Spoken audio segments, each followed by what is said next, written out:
Hello dear student. आज आपण start करतोय अल्कोहोल फिनॉल इथरचे मल्टिपल चॉईस क्वेश्चन. ठीक आहे. Now the first question. On reacting to methoxypropane with concentrated HI at 273 Kelvin, the products are. Now we have to solve this reaction. बघा, मी तुम्हाला माझ्या यूट्यूबच्या alcohol phenol इथरच्या rapid रिव्हिजनमध्ये जी theory explain केली आहे त्या थेरीच्या बेसवरती आपण हे MCQ सॉल्व्ह करतोय. त्या थेरीची त्या थेरीची लिंक मी तुम्हाला डिस्क्रिप्शन बॉक्समध्ये दिली आहे. आधी ती थेरी परफेक्ट करा आणि मग हे MCQ तुम्हाला इझिली जमतील. ठीक आहे. आपण हा क्वेश्चन आता कंटिन्यू करूया. टू मिथॉक्सीप्रोपेन याला रिॲक्ट करायचं आहे कोणासोबत? HI सोबत, आणि कंडिशन दिली आहे कोल्ड कंडिशन. 273 केल्विन म्हणजेच काय? 0 डिग्री सेल्सिअस म्हणजे कोल्ड कंडिशन आहे.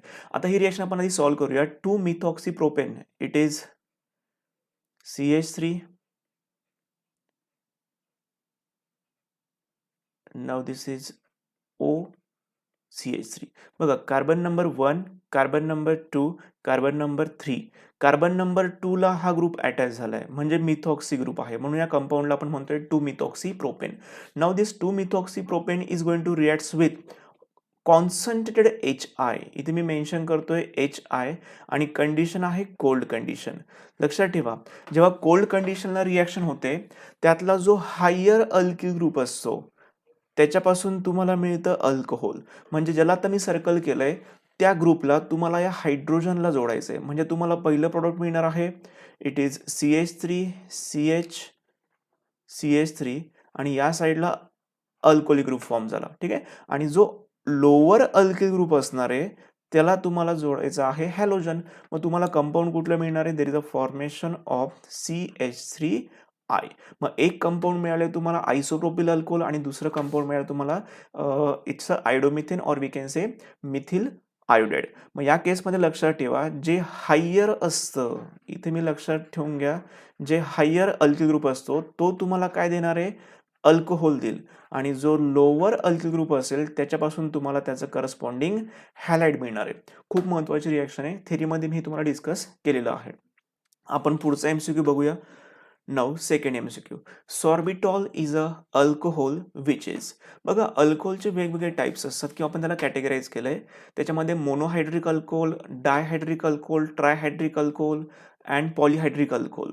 तर या केसमध्ये मी तुम्हाला ते डिस्कस केलं होतं की तुम्हाला हे MCQ साठी विचारलं जाऊ शकतंय. तर बघा, या केसमध्ये सॉर्बिटॉल दिले तुम्हाला. आता मी आधी सॉर्बिटॉलचं स्ट्रक्चर काढतो, then will decide then it is monohydric or tri or di or hexahydric alcohol. Now sorbitol consists of 6 carbon, that is CH2, CH, CH, CH, CH and finally CH2. आणि या सगळ्याही कार्बनला तुम्हाला एक एक हायड्रॉक्सिल ग्रुप जोडायचा आहे. ठीक आहे. First, this is second, this is third, fourth, fifth OH and this is sixth OH. तर हे जे आपण आता स्ट्रक्चर काढलं आहे याला आपण बोलतो सॉर्बिटॉल. आता बघा, सिम्पलचं लॉजिक आहे. सॉर्बिटॉलमध्ये नंबर ऑफ हायड्रॉक्सिल ग्रुप किती? It consist of 6 OH group. Therefore it is called as hexahydric alcohol. ठीक आहे. The option D is correct, hexahydric alcohol. चला पुढचा क्वेश्चन बघूया. Which of the following is dihydric alcohol. बघा, तुम्हाला डायहायड्रिक alcohol विचारलंय. मग आता पहिला ऑप्शन आहे allyl alcohol, glycerine. Third option is glycerol. Fourth option in propylene glycol. आता या केसमध्ये तुम्हाला ग्लिसरीन आणि ग्लिसेरॉल हे दोघं एकच नाव आहे. ठीक आहे. हे तुम्हाला माहिती असणं गरजेचं आहे. आपण आधी काय करूया, सगळ्यांचे स्ट्रक्चर ड्रॉ करूया. Now the first is allyl alcohol. Allyl अल्कोहोलचं आपण स्ट्रक्चर काढूया इथे. इट इज CH2 double bond CH, CH2 and OH. This is first option. Second option आहे glycerine. Now the structure of glycerine. Okay, every carbon atom has 1 OH group. ठीक आहे. तिसरा ऑप्शन जो आहे तो आहे ग्लिसरॉल, म्हणजे स्ट्रक्चर हेच असणार आहे. आणि लास्ट ऑप्शन आहे propylene glycol. Now this is propylene glycol. This first and second has 1 hydroxyl group. आता क्वेश्चन आहे की आपल्याला फाइंड आउट काय करायचं होतं, डायहायड्रिक अल्कोहोल शोधायचं होतं. डायहायड्रिक अल्कोहोल म्हणजे असं अल्कोहोल ज्याला 2 OH ग्रुप पाहिजे ऍडजस्टंट कार्बनला.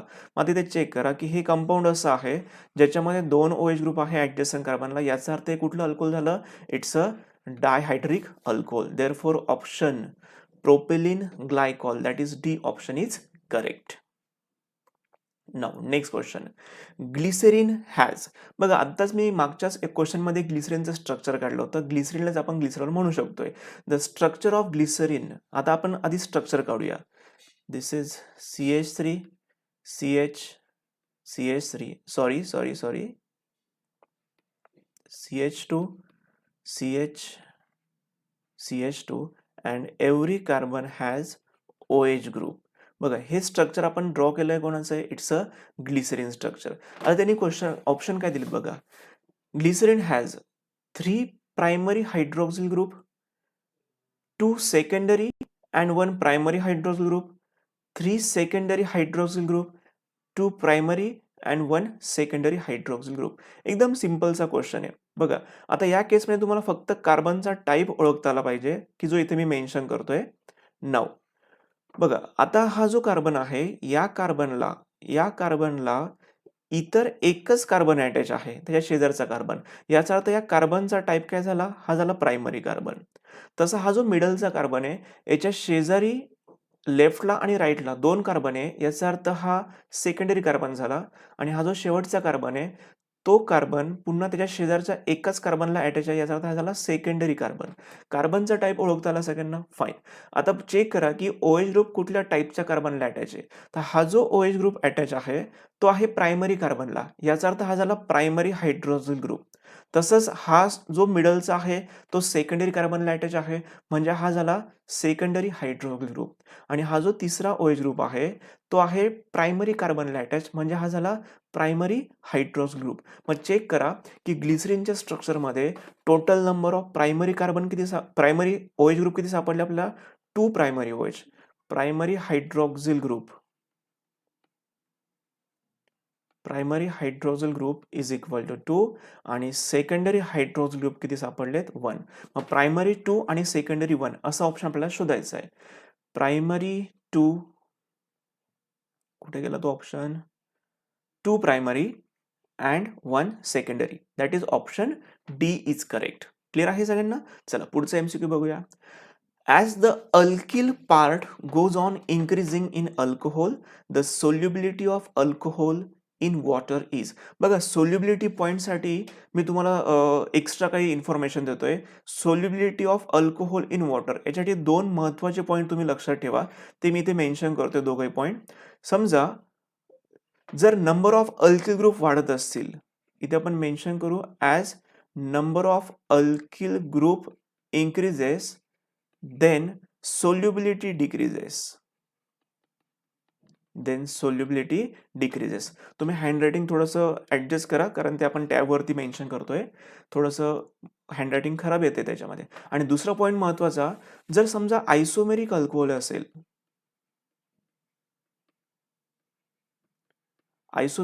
असेल, तर त्याच्यामध्ये सोल्युबिलिटी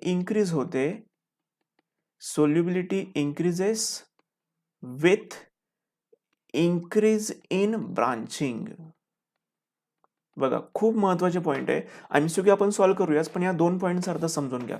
पहिला पॉईंट काय सांगतोय की समजा अल्कोहोलच्या बाबतीत जर नंबर ऑफ अल्किल ग्रुप वाढत गेले तर सोल्युबिलिटी काय होते, डिक्रीज होते. हा पहिला पॉईंट महत्वाचा.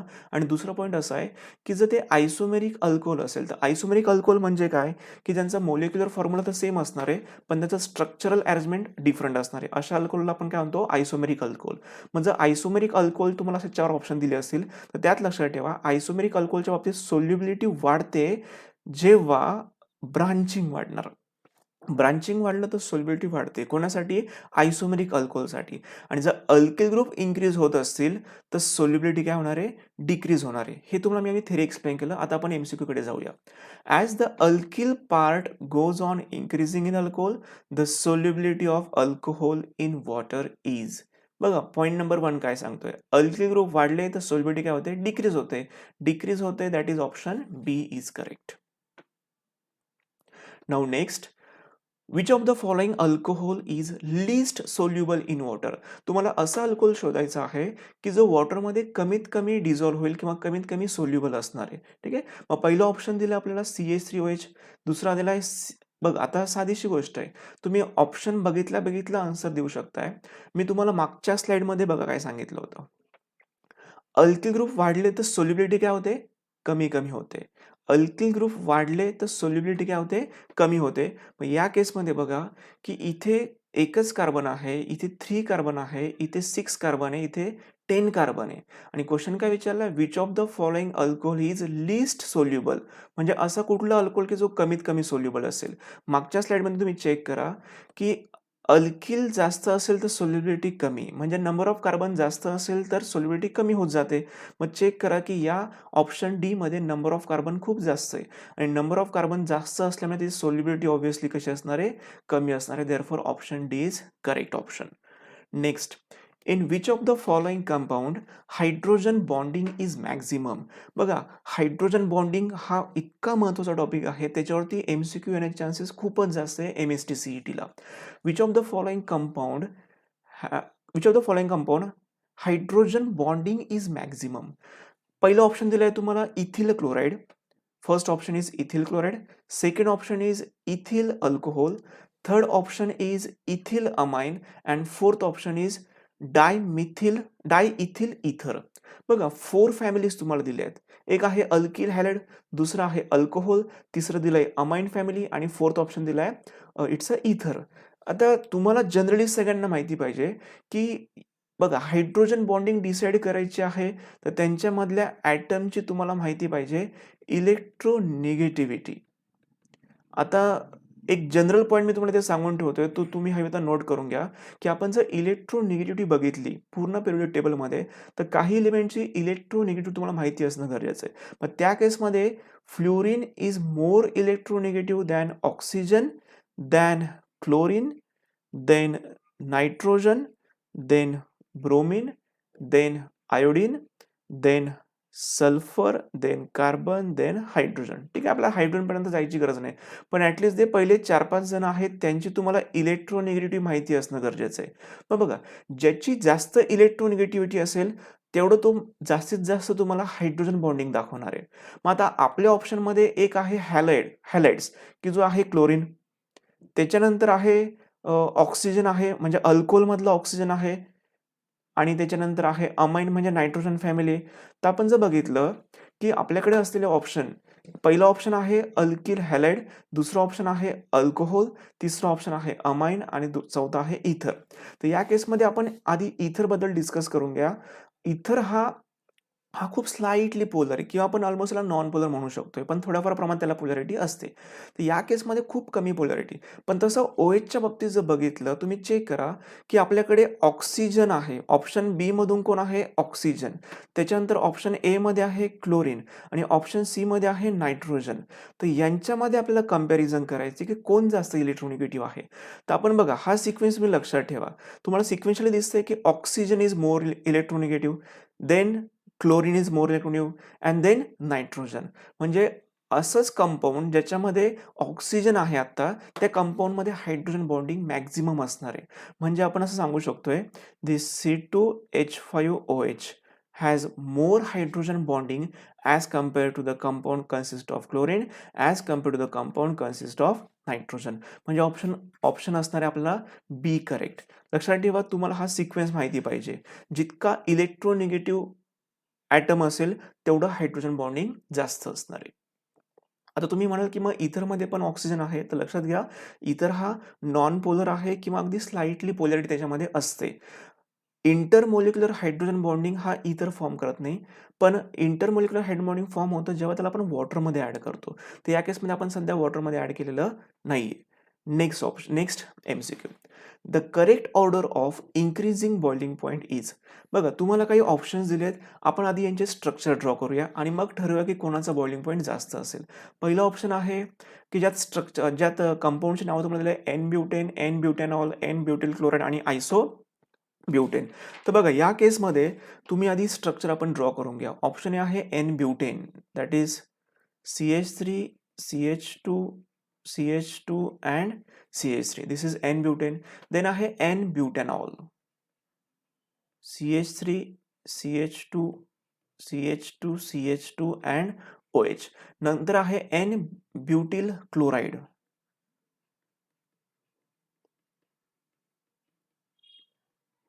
And finally isobutane. Isobutane मी इकडे काढतोय.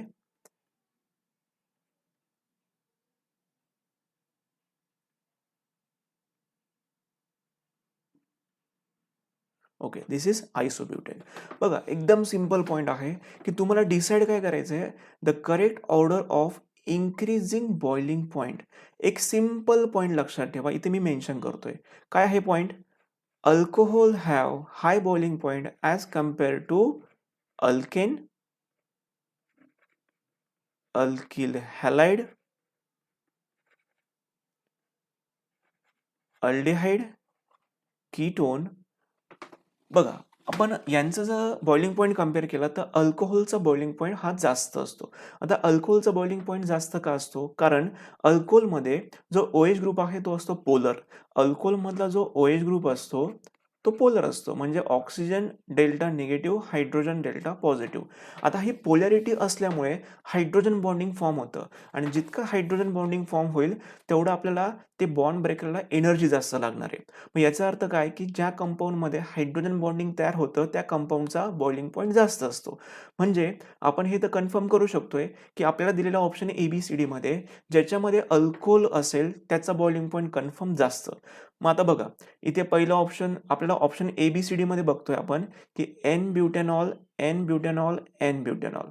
याचा अर्थ यांनी ऑप्शन B, C आणि D मध्ये N-ब्युटॅनॉल सगळ्यात शेवटी दिलाय, म्हणजे त्याचा बॉइलिंग पॉईंट खूप जास्त आहे. मग आपण या तिघांमध्ये आता कुठला डिसिजन घ्यायचा आहे? मग आपण आता बाकीच्या कंपाऊंडकडे जाऊया.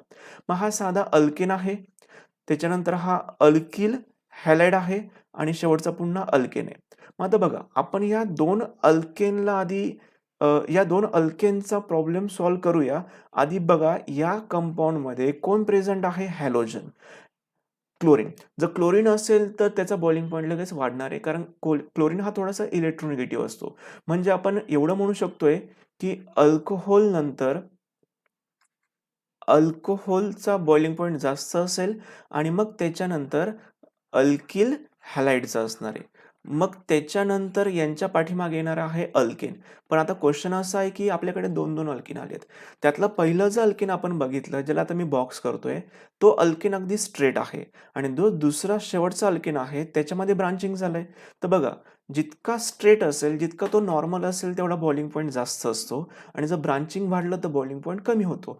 याचा अर्थ हा जो ऑप्शन आहे शेवटचा त्याचा बॉइलिंग पॉईंट नक्कीच लेस आहे as compare to this A option. मग आता आपण अल्केनच्या बाबतीत इथे आपण मेन्शन करणार आहे की ज्याला आपण मेन्शन करू शकतो इट्स अ आयसोब्युटेन. इथे कोण येणार आहे? आयसोब्युटेन. आणि मग त्याच्या पाठीमागे येणार आहे सिम्पली ब्युटेन. मग आता बघा असं ऑप्शन आपल्याला शोधायचं आहे ज्याच्यामध्ये अल्कोहोल सगळ्यात शेवटी आहे, ज्याचा बॉइलिंग पॉईंट खूप जास्त आहे आणि जो इकडे आहे त्याचा बॉइलिंग पॉईंट कमी आहे.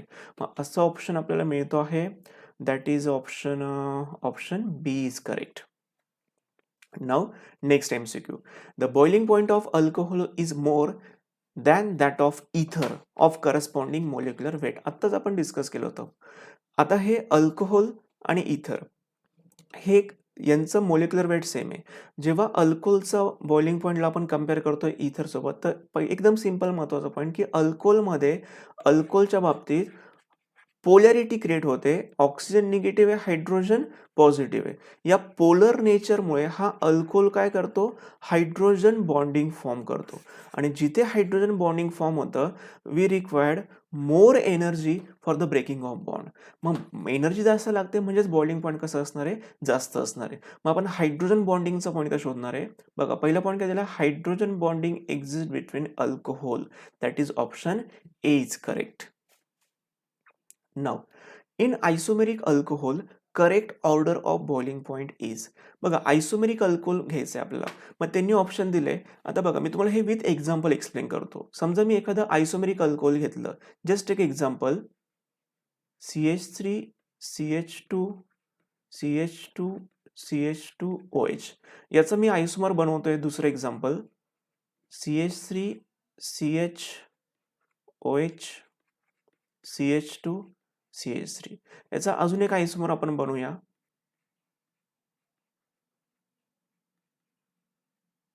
And OH. बघा आता मी तुम्हाला सिंपल पॉईंट सांगितला बॉइलिंग पॉईंटच्या बाबतीत अल्कोहोलच्या. जेव्हा अल्कोहोलची लेंथ वाढली किंवा अल्कोहोलला ब्रांचिंग झालं तर बॉइलिंग पॉईंट लगेच ऑब्व्हियसली काय होणार आहे? बॉइलिंग पॉईंट त्याचा काय होतोय? कमी होतोय. मग आता बघा, in isomeric alcohol the correct order of boiling point is. मग या केसमध्ये ऑब्व्हियसली प्रायमरीचा जास्त असेल, त्याच्यानंतर सेकंडरीचा थोडा कमी होणार आहे आणि टर्शरीचा खूप जास्त कमी होणार आहे. आता टर्शरीचा एवढा कमी का झाला? कारण टर्शरीच्या बाबतीत काय होतंय? खूप सारं ब्रांचिंग होतंय आणि ब्रांचिंग झालं तर बॉइलिंग पॉईंट काय होतोय? कमी होतोय. मग याचा अर्थ primary alcohol have high boiling point as compared to the secondary alcohol and then tertiary alcohol. ठीक आहे. मग या केसमध्ये आपण ऑप्शन सी ला टिक करणार आहोत. पुढचा MCQ. Which of the following alcohol have lowest boiling point? Same टाईपचं क्वेश्चन आहे, तुम्हाला डिसाईड करायचं आहे. बघा आता इथे लोवेस्ट विचारलंय. हा आहे एन ब्युटिल अल्कोहोल, त्याच्यानंतर आहे सेकंडरी ब्युटिल अल्कोहोल, त्याच्यानंतर आहे टर्शरी ब्युटिल अल्कोहोल आणि अजून एक दिलाय पेंटॅनॉल. बघा आता याच्यामध्ये आपण बघितलं तर एन ब्युटिल अल्कोहोल आहे प्रायमरी अल्कोहोल, सेकंडरी ब्युटिल अल्कोहोल जो आहे तो आहे सेकंडरी टाईपचा अल्कोहोल, टर्शरी ब्युटिल अल्कोहोल आहे नावं सांगताय टर्शरी अल्कोहोल. मग याच्यामध्ये आपल्याला कळतं की टर्शरी ब्युटिल अल्कोहोलचा बॉइलिंग पॉईंट खूप कमी असणार आहे. पण प्रॉब्लेम असा झाला आहे की हे सगळे एकमेकांचे आयसोमर्स आहे ABC, पण D हा आयसोमर नाही. D मध्ये नंबर ऑफ कार्बन किती आहे? 5 कार्बन आहे. जितके कार्बन जास्त असेल तेवढा बॉइलिंग पॉईंट जास्त असणार आहे. पण आपल्याला शोधायचं काय? की लोवेस्ट वाला. त्यामुळे करेक्ट ऑप्शन कुठला असणार आहे? Option C. The alcohol which is optically active. बघा ऑप्टिकली ॲक्टिव्हचा फिनोमिनॉन काय आहे? कुठल्या मोलेक्युलला आपण ऑप्टिकली ॲक्टिव्ह म्हणतो? ज्या मोलेक्युलमध्ये कायरल कार्बन प्रेझेंट असतो. आता हा कायरल कार्बन काय असतो? The carbon to which all the 4 atoms or group of atoms are different. For example, मी इथे एक कार्बन दाखवलाय. या कार्बनला सपोज मी एक हायड्रोजन दाखवलाय, एक सपोज दाखवलाय CH3, एक ग्रुप दाखवलाय सपोज मी C2H5 आणि अजून एक ग्रुप मी सपोज दाखवलाय OH. आता बघा या कार्बनला अटॅच झालेले चारही ग्रुप किंवा ॲटम्स हे कम्प्लिटली कसे आहेत? डिफरंट आहे. अशी जर केस सापडली तर या कार्बनला आपण काय म्हणू शकतोय? It is called as chiral carbon. मग आपल्याला ज्या मॉलिक्युलमध्ये कायरल कार्बन प्रेझेंट असतो तो मोलेक्युल ऑप्टिकली कसं असणार आहे? ॲक्टिव्ह मोलेक्युल असणार आहे. मग आपल्याला फक्त शोधायचं की ऑप्शन ABCD मध्ये कुठलं असं अल्कोहोल आहे ज्याच्यामध्ये कायरल कार्बन प्रेझेंट आहे. तर पहिलं आहे 1 propanol that is CH3, CH2, CH2 and OH. Second option is 1 butanol.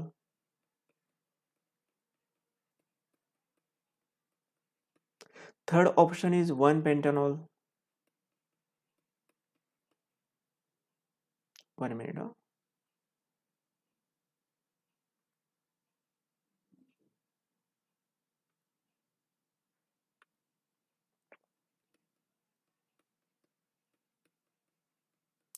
This is 1 pentanol.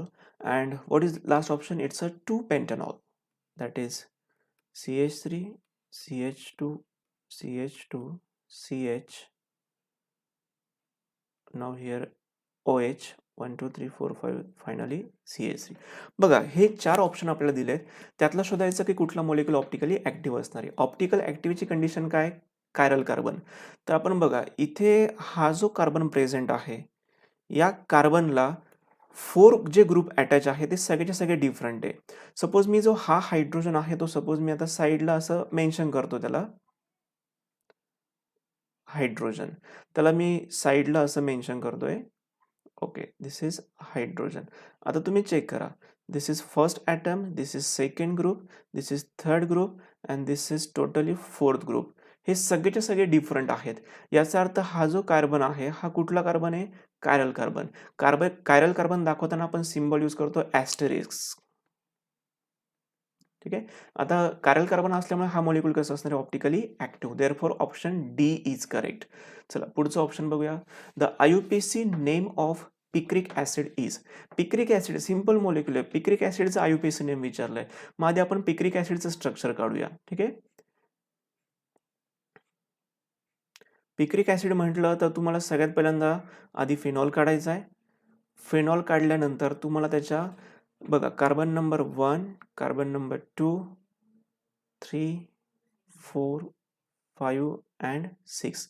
याच्यात तुम्हाला काय करायचं आहे, 2 देन 4 देन 6. लक्षात ठेवा या पोझिशन. 2 ऑर्थो आहे आणि एक पॅरा पोझिशन आहे. या पोझिशनला तुम्हाला इंट्रोड्यूस करायचं आहे. कुठल्या ग्रुपला? Nitro group. Therefore, I am going to write here NO2, here also NO2 and here also NO2. Therefore, the name of compound is 2,4,6 trinitrophenol. 2,4,6 trinitrophenol. That is option A is correct.